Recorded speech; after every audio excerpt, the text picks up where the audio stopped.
세상에는 아무리 과학의 발달로 설명하려 해도 풀리지 않는 기묘한 이야기들이 존재합니다. 특히 사랑과 슬픔, 그리고 한이라는 인간의 깊은 감정이 서린 물건들은 때로 살아있는 것처럼 기이한 현상을 드러내곤 하죠. 오늘 여러분께 들려드릴 이야기는 한 장인이 잃어버린 딸을 그리워하며 만든 인형, 그리고 그 인형에 멈추지 않는 머리카락에 얽힌 소름 끼치는 미스터리입니다. 잘라도 다시 자라나는 머리카락. 이 현상은 단순한 착각이었을까요? 아니면 딸 은주에게 깃든 애틋하고도 깊은 한의 기록이었을까요? 지금부터 그 이야기를 시작합니다. 때는 1980년대 초 서울 변두리 한켠에서 묵묵히 수제 인형을 만들던 장인 강 씨에게는 아내와 눈에 넣어도 아프지 않을 외동딸 은주가 있었습니다. 은주는 아버지의 손에서 탄생한 수많은 인형들 속에서 유독 길고 검은 생머리를 가진 서양식 도자기 인형 레이첼을 가장 아꼈다고 합니다. 하지만 행복은 짧았습니다. 그해 겨울 어린 은주는 갑작스러운 급성 폐렴으로 차가운 세상을 떠나고 말았습니다. 장인과 아내의 삶은 한순간에 무너졌고 슬픔은 감당할 수 없을 정도로 깊어졌죠. 장인은 딸을 잊지 못했습니다. 그는 딸이 생전에 가장 사랑했던 인형 레이첼을 들고 밤낮으로 오열하며 결국 한 가지 결심을 합니다.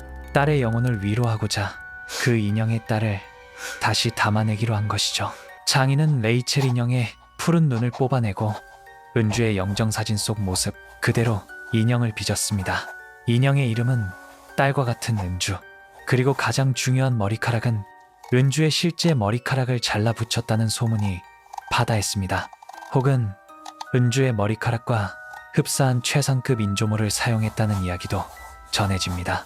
이 인형은 단순한 작품이 아닌 딸의 분신이자 장인의 모든 슬픔과 사랑이 깃든 존재가 되었습니다.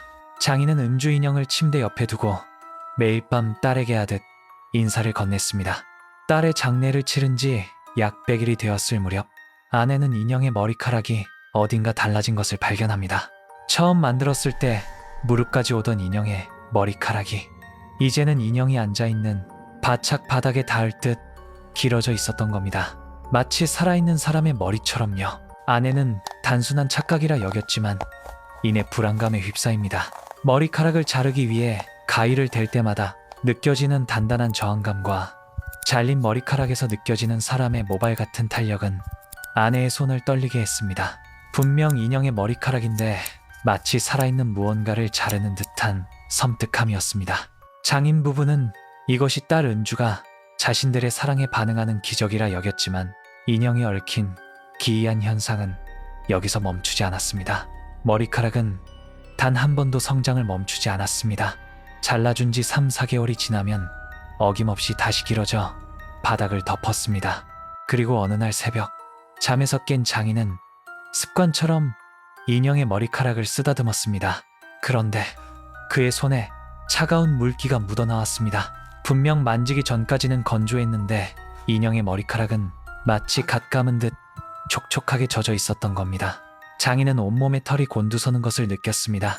이 기이한 소문은 결국 지역사회를 넘어 인형 제작계와 언론에까지 퍼져나갔습니다. 한 대학의 섬유공학 교수가 이 미스터리를 과학적으로 해명하기 위해 은주 인형을 찾아왔습니다. 교수는 인형의 머리카락 표본을 채취하고 정밀 현미경 분석을 시작했습니다. 그의 보고서는 모두를 충격에 빠뜨렸습니다. 이것은 단순한 인조 섬유나 오래된 머리카락이 아닙니다. 섬유 자체의 끝부분이 마치 살아있는 사람의 머리카락처럼 성장하는 특이한 현상을 보이고 있으며 내부 구조에서는 일반적인 모발에서만 발견되는 매우 미세한 수분 함량이 지속적으로 감지됩니다. 교수는 이 현상을 현재의 과학으로는 설명할 수 없다고 결론 내렸습니다. 결국 전문가들조차 인형에 깃든 어떤 미지의 힘을 인정할 수밖에 없었던 것입니다. 이것은 단순한 인형이 아니었습니다. 장인은 더 이상 딸의 영혼이 인형에 갇혀 고통받는 것을 원치 않았습니다. 그는 마지막으로 인형의 머리를 정성껏 빗어주었고 이때 인형의 얼굴에서 희미한 눈물 자국이 발견되었다고 합니다. 장인은 그 인형을 자신이 아끼던 비단 보자기에 싸서 깊은 땅 속에 묻거나 인적이 드문 사찰에 기증하여 영구히 봉인했습니다. 그 후 인형의 행방은 아무도 모릅니다. 하지만 은주 인형의 이야기는 부모의 애끓는 그리움과 딸의 풀지 못한 한이 빚어낸 가장 기묘하고 슬픈 한국의 미스터리로 남아있습니다. 여러분의 생각은 어떻습니까?